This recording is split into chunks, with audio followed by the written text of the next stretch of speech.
Hearing this condition imposed by the Nome King, Ozma became silent and thoughtful, and all her friends looked at her uneasily. "Don't you do it," exclaimed Dorothy. "If you guess wrong, you will be enslaved yourself." "But I shall have 11 guesses," answered Ozma. "Surely I ought to guess one object in 11 correctly, and if I do, I shall rescue one of the royal family and be safe myself. Then the rest of you may attempt it, and soon we shall free all those who are enslaved." "What if we fail?" inquired the Scarecrow. "I'd look nice as a piece of bric-a-brac, wouldn't I?" "We must not fail," cried Ozma courageously. "Having come all this distance to free these poor people, it would be weak and cowardly in us to abandon the adventure. Therefore I will accept the Nome King's offer and go at once into the royal palace." "Come along then, my dear," said the king, climbing down from his throne with some difficulty because he was so fat. "I'll show you the way." He approached a wall of the cave and waved his hand. Instantly an opening appeared, through which Ozma, after a smiling farewell to her friends, boldly passed. She found herself in a splendid hall that was more beautiful and grand than anything she had ever beheld. The ceilings were composed of great arches that rose far above her head, and all the walls and floors were of polished marble, exquisitely tinted in many colors.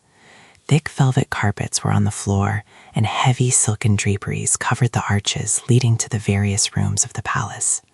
The furniture was made of rare old woods, richly carved and covered with delicate satins, and the entire palace was lighted by a mysterious rosy glow that seemed to come from no particular place, but flooded each apartment with its soft and pleasing radiance.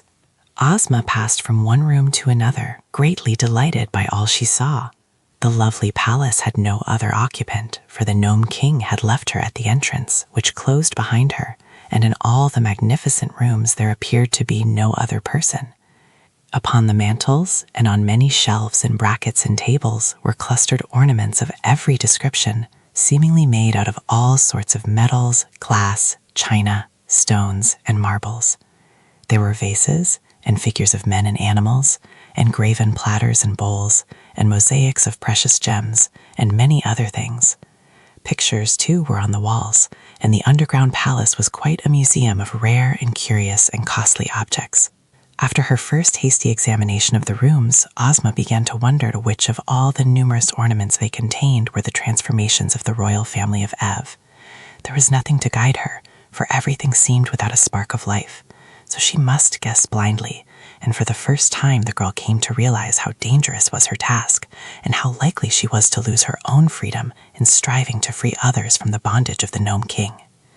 No wonder the cunning monarch laughed good-naturedly with his visitors when he knew how easily they might be entrapped. But Ozma, having undertaken the adventure, would not abandon it. She looked at a silver candelabra that had 10 branches and thought, "This may be the Queen of Ev and her 10 children." So she touched it and uttered aloud the word Ev, as the Nome King had instructed her to do when she guessed, but the candelabra remained as it was before. Then she wandered into another room and touched a china lamb, thinking it might be one of the children she sought, but again she was unsuccessful. 3 guesses, 4 guesses, 5, 6, 7, 8, 9, and 10 she made, and still not one of them was right. The girl shivered a little and grew pale even under the rosy light, for now but one guess remained, and her own fate depended upon the result. She resolved not to be hasty and strolled through all the rooms once more, gazing earnestly upon the various ornaments and trying to decide which she would touch. Finally, in despair, she decided to leave it entirely to chance. She faced the doorway of a room, shut her eyes tightly, and then, thrusting aside the heavy draperies, she advanced blindly with her right arm outstretched before her. Slowly, softly she crept forward until her hand came in contact with an object upon a small round table. She did not know what it was, but in a low voice she pronounced the word Ev. The rooms were quite empty of life after that. The Nome King had gained a new ornament, for upon the edge of the table rested a pretty grasshopper that seemed to have been formed from a single emerald. It was all that remained of Ozma of Oz. In the throne room just beyond the palace, the Nome King suddenly looked up and smiled. "Next," he said in his pleasant voice. Dorothy, the Scarecrow, and the Tin Woodman, who had been sitting in anxious silence, each gave a start of dismay and stared into one another's eyes. "Has she failed?" asked Tick-Tock. "So it seems," answered the little monarch cheerfully. "But that is no reason one of you should not succeed. The next may have 12 guesses instead of 11, for there are now 12 persons transformed into ornaments. Well, well, which of you goes next?" "I'll go," said Dorothy. "Not so," replied the Tin Woodman. "As commander of Ozma's army, it is my privilege to follow her and attempt her rescue." "Away you go, then," said the Scarecrow. "But be careful, old friend." "I will," promised the Tin Woodman, and then he followed the Nome King to the entrance to the palace, and the rock closed behind him.